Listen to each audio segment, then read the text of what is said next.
আসসালামু আলাইকুম। Sujan study room থেকে সবাইকে স্বাগত। আজ কথা বলবো সুয়েজ খাল নিয়ে। সুয়েজ খাল পৃথিবীর মানচিত্রে কোথায় অবস্থিত এবং সেই সাথে এই সুয়েজ খাল পৃথিবীর ভূরাজনীতির কী ধরনের পরিবর্তন সাধিত হয়েছে সুয়েজ খাল দ্বারা তা নিয়ে একটু কথা বলবো সংক্ষেপে।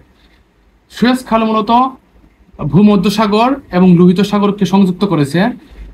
এই সুয়েজ খালের দৈর্ঘ্য 193 কিলোমিটার, যা 1859 খ্রিস্টাব্দে শুরু করে খনন কাজ এবং 1869 খ্রিস্টাব্দে অর্থাৎ দীর্ঘ 10 বছর পর সুয়েজ খাল খননটি সম্পূর্ণ হয়।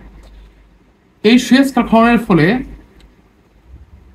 ইউরোপ থেকে ভারতের জলপথের দূরত্ব এই সাইড দিয়ে প্রায় 7,000 কিলোমিটার কমে যায়, যার ফলে ইউরোপ থেকে কোনো পণ্য আমদানি করতে হলে এখন আর 7,000 কিলোমিটার পথ অতিক্রম না করে এই সুয়েজ খালের ভিতর দিয়ে খুব সহজেই আমাদের এই ভারতবর্ষে আমদানি করা যায়।